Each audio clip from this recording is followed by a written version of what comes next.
La trunk, c'est quoi?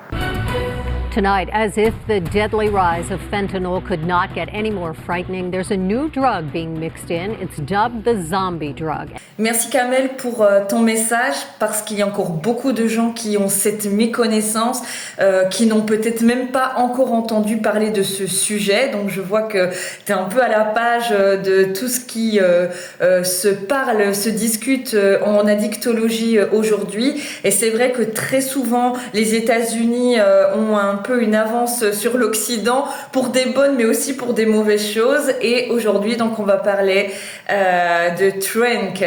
Dans le langage courant, le langage médical, trunk, ça vient de tranquilizer, qui est un tranquillisant. C'est en fait un médicament sédatif.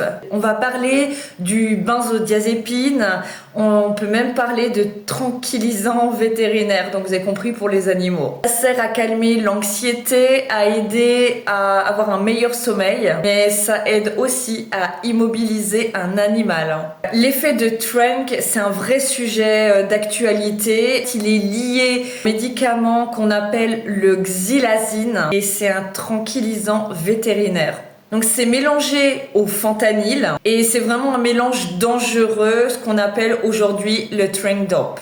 Alors qu'est-ce que ça provoque? Une sédation extrême, jusqu'à la perte de conscience parfois, mais ça peut aussi amener des lésions de peau très graves qu'on appelle le skin ulcers. Et pour information, ça peut même amener à des amputations. Cette drogue, elle a vraiment provoqué une vague d'overdose à partir des années 2022-2023. Donc c'est une addiction qui est très complexe à gérer parce que le xylazine, c'est pas un opioïde. Certains antidotes qui marchent sur le fentanyl ne marchent pas du tout en fait sur ce médicament. Alors on va retrouver des effets physiques avec des ulcères, des lésions cutanées et ça nécessite vraiment des soins intensifs. Le sevrage peut être très violent. Anxiété extrême, agitation, douleur, troubles du sommeil. Voilà les solutions les plus efficaces aujourd'hui. C'est très important en premier d'avoir une stabilisation médicale d'urgence. Donc il est très clair que si la personne est en crise et fait une overdose, c'est l'urgence immédiate. Il y a bien sûr le soin des plaies, donc pansement stérile, des antibiotiques pour prévenir les infections. Parfois ça peut être même de la chirurgie. Et c'est très important de surveiller tout ce qui est cardiaque. Parce que la trunk, ça ralentit le rythme. En deux, il faut vraiment un programme de sevrage supervisé. Ça agit sur le système nerveux, mais c'est pas comme les opioïdes. On peut utiliser un système de détox progressif, évidemment sous supervision médicale, pour limiter déjà l'agitation. C'est aussi important de surveiller l'hydratation et la nutrition. Parce que le physique peut se dégrader très très vite. Évidemment, gérer la douleur, gérer l'anxiété par des sédatifs non addictifs. Troisième, évidemment, en attendant l'arrêt, il faut faire de la réduction des risques. Ça peut passer par les services d'échange de seringues. Je sais que ça peut paraître encore un peu choquant pour pas mal de monde, mais en attendant en fait le sevrage, beaucoup plus judicieux d'être dans l'addiction, mais tout en se préservant des infections qui pourraient arriver. Les personnes peuvent consommer, mais tout en étant dans un cadre le plus sécuritaire possible.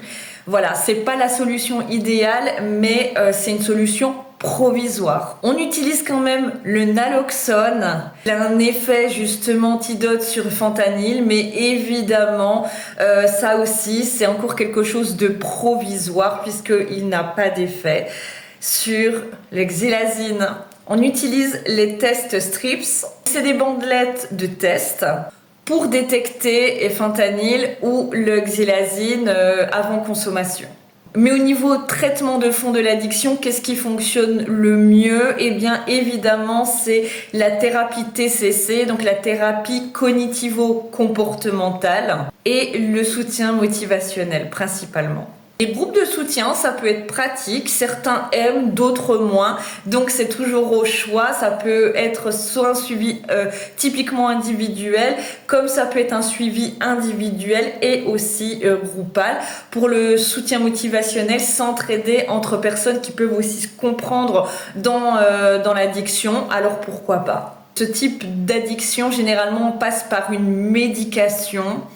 Donc là, c'est le travail des médecins pour traiter toutes les dépendances aux opioïdes ou aux mélanges qui pourraient être faits avec des opioïdes. Très souvent, cette problématique d'addiction, elle est accompagnée d'un suivi social. Pourquoi ? Parce que c'est des personnes qui peuvent très vite tomber dans la déchéance. Donc quand je parle de déchéance, c'est la déchéance sociale, complètement s'exclure en fait du monde du travail et de la société active. Donc on peut passer parfois par des logements temporaires, ce qu'on va appeler des programmes Housing First. De l'insertion professionnelle progressive, donc bien sûr pas tout de suite puisque le médical et le psychologique sera prioritaire, mais dans l'objectif bien sûr d'une réinsertion. Et de l'accès aux soins psychologiques continus sur long terme, c'est très important.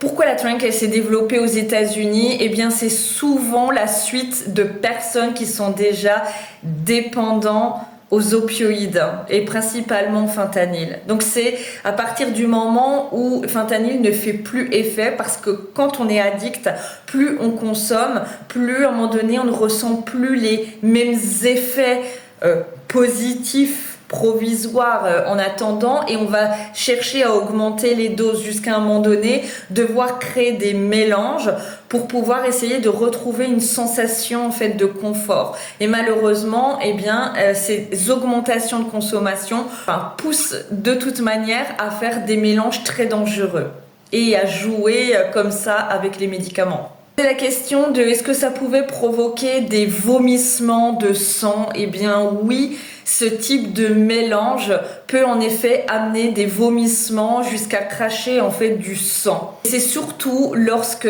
c'est injecté, ce qu'on appelle l'hématémèse, parce qu'il y a une irritation, l'ulcération de l'estomac et de l'œsophage.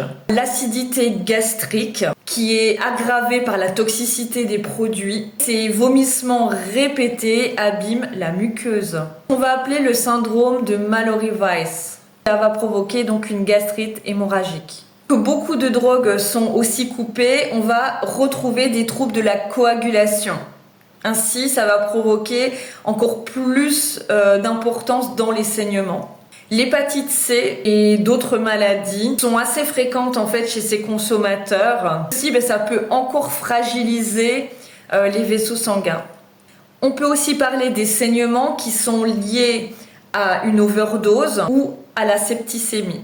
Le xylazine, ça affaiblit l'immunitaire, ça favorise des infections graves qui peuvent tout simplement toucher les organes internes.